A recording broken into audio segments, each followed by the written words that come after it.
নমস্কার বন্ধুরা। अबे जल्दी बोल, कल सुबह पनवेल निकलना है। আজকে আমরা কুরকুরে মাখা খাবো। তুমি কি কোনোদিন কুরকুরে মাখা খেয়েছো? তুমি তো সব মাখা খাও, কুরকুরে মাখা কোনোদিন খেয়েছো? খেয়ে দেখো কেমন টেস্ট লাগে। তো আমার ছেলে তো ইন্ট্রোডাকশন দিয়েই দিল। তো বিকালের ভিউ দেখুন আমাদের এখানকার, একদম ধানগুলো সব পেকে গেছে, কত সুন্দর লাগছে দেখতে। এখানে আমার ছেলে হিন্দি কথা বলছিল। তো যাই হোক, বাবা কি কি লাগবে? কুরকুরি, টমেটো, লেবু, পেঁয়াজ, শসা। তো এগুলো দিয়ে এই কটা জিনিস দিয়ে আমরা কুরকুরে মাখা করবো। হ্যাঁ, তো ঠিক আছে, ঠিক আছে, শুরু করা যাক না। হ্যাঁ।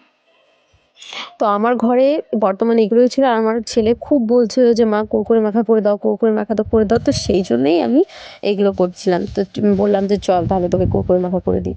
তো অনেক সময় বাচ্চারা কি হয় বলেন তো, যে শসা খেতে চায় না, গাজর খেতে চায় না, মানে স্যালাড টাইপের জিনিসগুলো খেতে চায় না। তো আপনি কোনো সময় একটু চাইলে দেখবেন যে বাচ্চাকে কুরকুরের সঙ্গে এগুলো দিই, দেখুন ওরা সাথে সাথে খাবে। আর আমার ঘরে তখন লঙ্কা ছিল না, আর বাচ্চাদের জন্য বানাচ্ছিলাম, লঙ্কাটা আমি স্কিপ করে দিয়েছিলাম। তো যাই হোক, আমি এখানে শসা টমেটোগুলো সব ছোটো ছোটো করে কুচি কুচি করে কেটে নিয়েছি। এরপরে দিয়ে দেবো পেঁয়াজটাকেও সুন্দর করে কুচি কুচি করে কেটে নিয়েছি।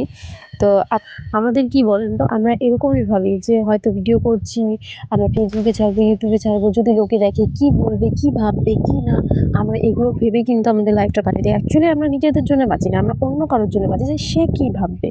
তো না ভাই, নিজেদের জন্য বাঁচো, নিজের যেটা ভালো লাগে সেটা করো। আমি বলছি না যে খারাপ কোনো কিছুই করো, সেটা না, নিজের যেটা ভালো লাগে সেটা করে। তো নিজেদের জন্য বাঁচো, লোকের জন্য নয়, নিজের যেটা ভালো লাগে সেটা করো। তো এখানে আমার কুরকুরে মাখা হয়ে গেছে।